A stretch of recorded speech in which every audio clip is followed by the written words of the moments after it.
안녕하세요. 박동진 강도사입니다. 7월 온라인 독서교실 내 마음속에 울고 있는 내가 있어요. 세 번째 시간입니다.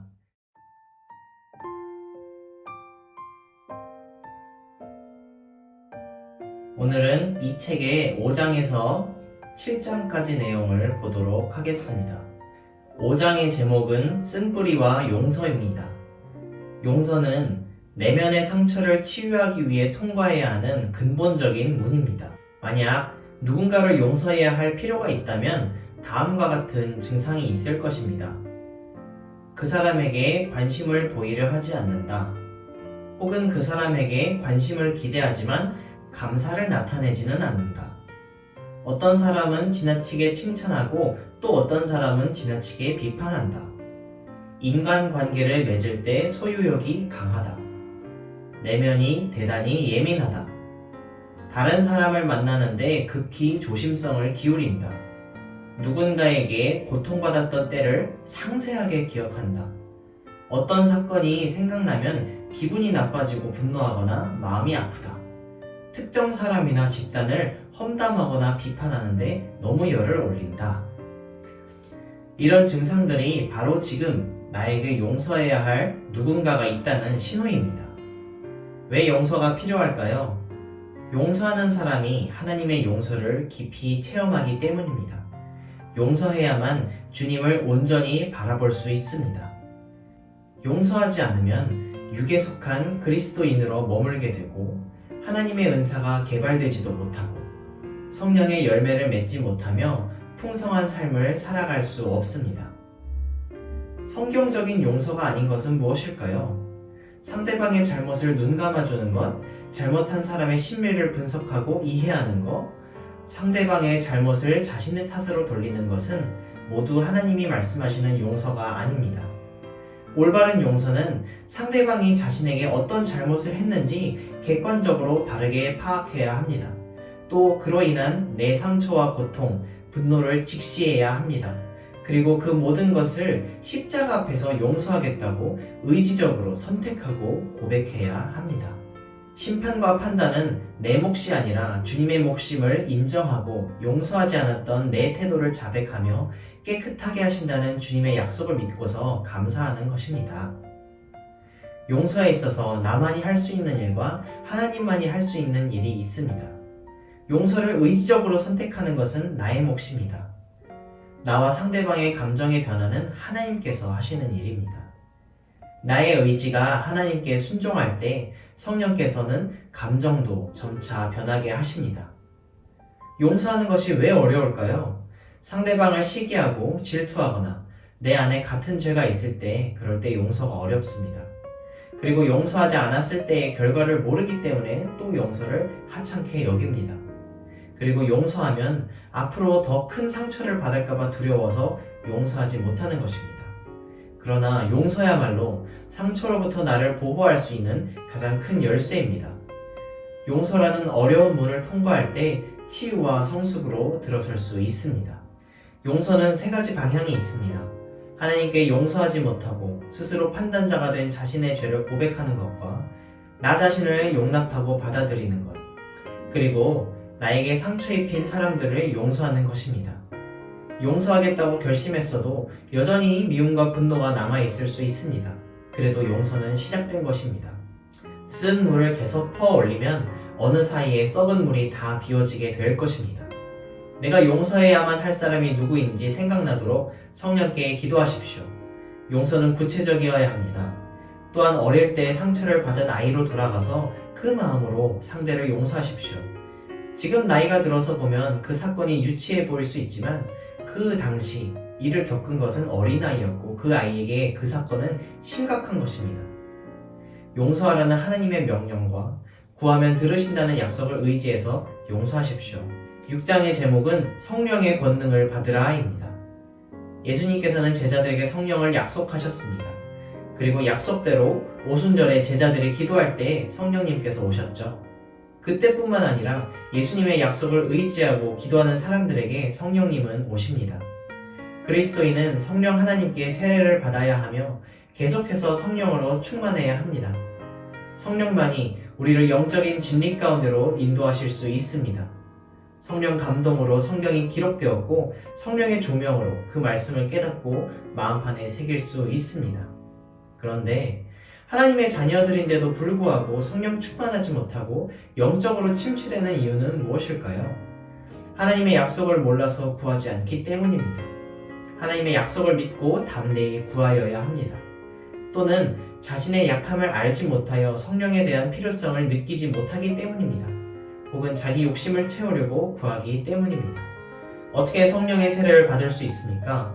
회개하고 주님을 영접해야 합니다. 생각나는 죄나 용서하지 못하는 사람이 있다면 회개하고 용서하기로 결단해야 합니다.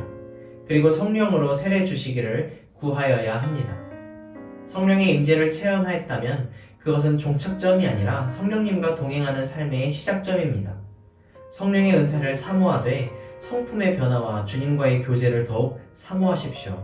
거듭남과 성령 세례는 단 한 번 받는 것이지만 성령 충만은 계속해서 유지되어야 하는 상태입니다. 내 마음대로 살아온 삶의 습관을 버리고 성령에게 순종하며 동행하는 관계로 사는 것이 바로 성령 충만한 삶, 성령 안에서 살아가는 삶입니다. 7장의 제목은 나의 진정한 아버지를 바로 알지 못하게 하는 굴레들입니다.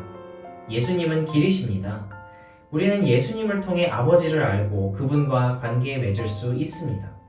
그러나 그리스도인 중에도 아버지에 대해 예수님이 보여주시는 이미지가 아닌 잘못된 이미지를 가질 수 있습니다. 하나님 아버지에 대해 잘못된 이미지를 가지는 이유가 무엇일까요? 육신의 아버지와의 관계가 하나님과의 관계까지 영향을 미치기 때문입니다. 육신의 아버지는 하나님에 대한 이미지를 형성해 가는 데 있어 가장 강력한 영향을 끼치는 존재입니다. 하나님의 모습을 왜곡해서 볼 때 우리는 불안감의 지배를 받습니다. 마음속에 채워지지 않는 공백이 있고 실패에 대한 두려움에 빠집니다. 조급함과 죄의식, 정죄감으로 항상 긴장 상태에 있게 됩니다. 좋은 아버지 밑의 자녀들은 그리스도인이 되었을 때 하나님을 아버지로 쉽게 느낄 수 있습니다. 물론 상처라는 것은 주관적인 판단이기 때문에 좋은 아버지 밑에 자란 아이도 상처를 가질 수 있습니다. 그러나 아버지와 좋은 관계 가운데 있다면 그것을 극복하고 하나님을 바로 보는데 큰 어려움이 없습니다. 그러나 그렇지 않은 경우는 어떠할까요? 화를 잘 내는 아버지 밑에서 자란 자녀들은 하나님 아버지에 대해서도 언제나 혼내고 화낼 준비부터 하고 계신 분으로 생각하게 됩니다. 항상 긴장 상태에 있는 것입니다. 정서적, 감정적으로 자신을 표현하지 않는 아버지 밑에 있다면 하나님과 감정과 생각을 나누는데 어려움을 느끼게 됩니다. 육체적, 성격적으로 연약한 아버지 밑에 자란 아이들은 하나님을 전적으로 의뢰할 수 없습니다. 아버지가 없는 가정에서 자란 아이들은 아버지에 대한 현실적인 인식이 없기 때문에 하나님 아버지가 자신의 삶에 개입해 주시는 것을 믿기 어려워합니다.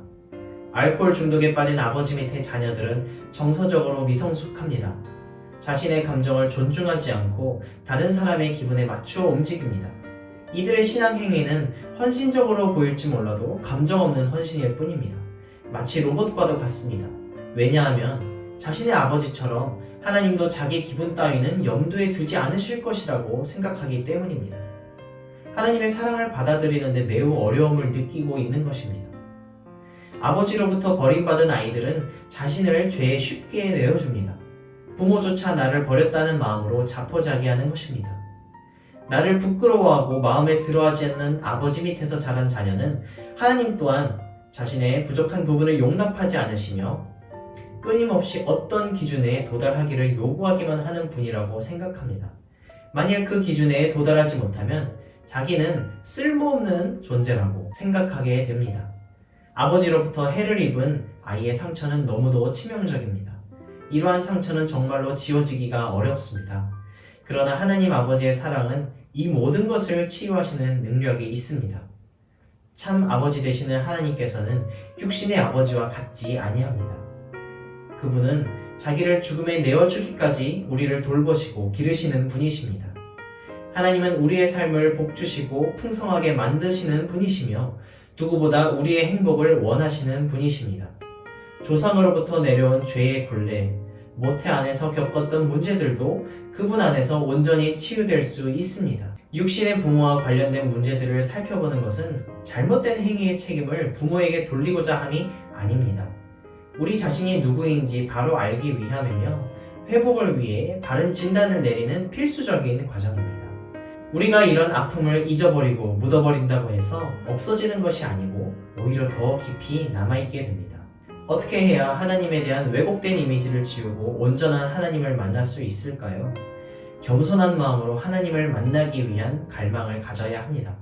먼저 부모님과의 관계의 문제로 인해서 하나님을 경험하기 어렵다는 것을 받아들여야 합니다. 내 안에 하나님에 대한 숨겨진 인상이 무엇인지, 무엇 때문인지 하나님께 물어보는 기도를 하십시오. 부모에게 받은 상처와 아픔이 있다면 용서하고 사랑한다고 고백하십시오. 조상으로부터 온 죄의 굴레를 예수의 이름으로 끊으십시오. 성령의 능력을 힘입어 기도하십시오.